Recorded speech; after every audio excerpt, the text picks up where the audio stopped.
বন্ধুরা, এই ছোটো ছোটো আলুর দম খেতে কিন্তু খুবই ভালো লাগে। আজকে সাহস করে নিয়ে সেদ্ধ করে ফেললাম। এত ছোটো ছোটো আলু তো ছাড়াতেও কত সময় লাগে বুঝতেই পারছেন।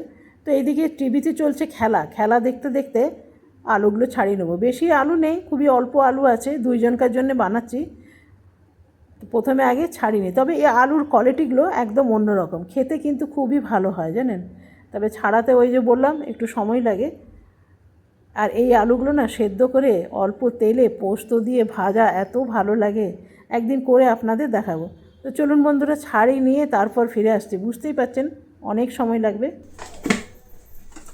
বন্ধুরা, অনেক কষ্ট লাগলো এইটুকু আলু ছাড়াতে। এটা হচ্ছে দুজনকার জন্যে, রাত্রেবেলায় ডিনার রেসিপি বলতে পারেন। আর সঙ্গে আমি আটা মেখে নিয়েছি, এই যে আটা মাখা হয়ে গেছে। ব্যাস, একদম প্লেন রুটি আপনার। আর সবটাই বানাবো বাটা মশলা দিয়ে।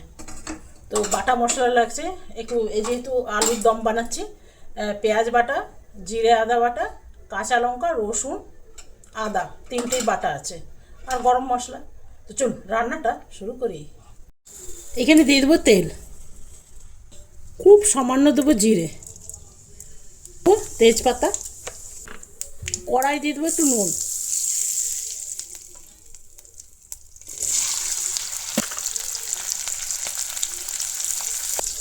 এখানে দেবো পেঁয়াজ বাটা, এখানে দেবো জিরে আদা বাটা, এখানে রসুন, কাঁচা লঙ্কা আর আদা।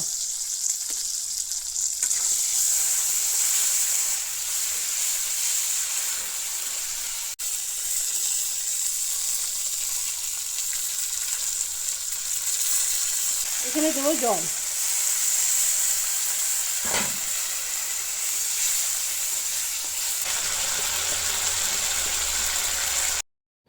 এটা দিলাম শুকনো ধনেপাতা, আমার কাছে কাঁচা ধনেপাতা নেই, সেই জন্যে শুকনোটাই দিলাম।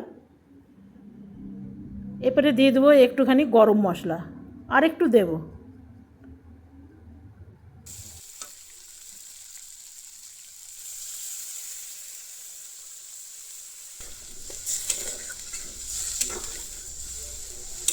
বন্ধুরা, এরপর বানিয়ে নেবো রুটি।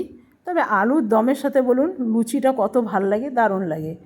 তবে যেহেতু রাত্রে খাবো সেই জন্যে রুটিই বানাচ্ছি। আপনারা চাইলে কিন্তু লুচিও বানিয়ে নিতে পারবেন, পরোটাও বানিয়ে নিতে পারবেন। লুচি টুচি বানালে না থালা সাজাতে ভীষণ ভাল লাগে।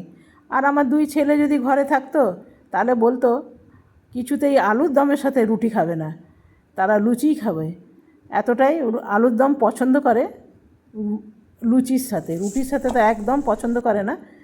তো যেহেতু ওরা বাইরেই থাকে সেই জন্য ভাবলাম রুটিটাই বানাই। আমার হাজব্যান্ড রুটি ভীষণ পছন্দ করে রাত্রেবেলায়। তো চলুন এক এক করে এরপরে 4খানা রুটি আমি সেঁকে নেব। গরম গরম রুটির সাথে কিন্তু মন্দ লাগবে না।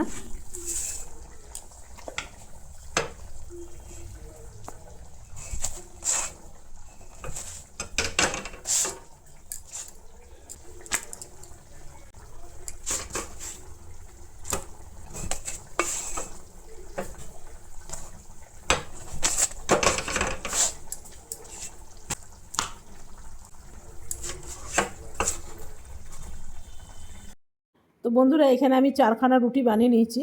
আর এরপরে লাগিয়ে নেবো ঘি। গরম গরম রুটির সাথে ঘি লাগানো, ব্যাস বেশি দেরি করা যাবে না। এরপরে থালাটা সাজিয়ে নিয়ে, আর আলুর দমটাও কিন্তু ভীষণ ভালো হয়েছে, যাই বলুন এটা লুচির সাথে কিন্তু ফাটাফাটি লাগতো। এরপর লাগিয়ে নেবো রুটির মধ্যে ঘি। ব্যাস অল্প ঘি লাগালেই কিন্তু ঘিয়ের গন্ধ পুরো রুটিতেই ছড়িয়ে যায়। আর আলুর দমটা কিন্তু সত্যিই খুব ভালো হয়েছে। এটা লুচির সাথে তো সাংঘাতিক লাগতো। তো কেমন লাগলো আপনাদের কাছে অবশ্যই জানাবে। ভালো লাগলে আপনারা এটা লুচির সাথে খেতে পারবেন। আজকের মতন এখানেই শেষ করলাম, কালকে আসবো আবার নতুন রান্না নিয়ে। সকলে ভালো থাকবেন, সুস্থ থাকবেন, ধন্যবাদ।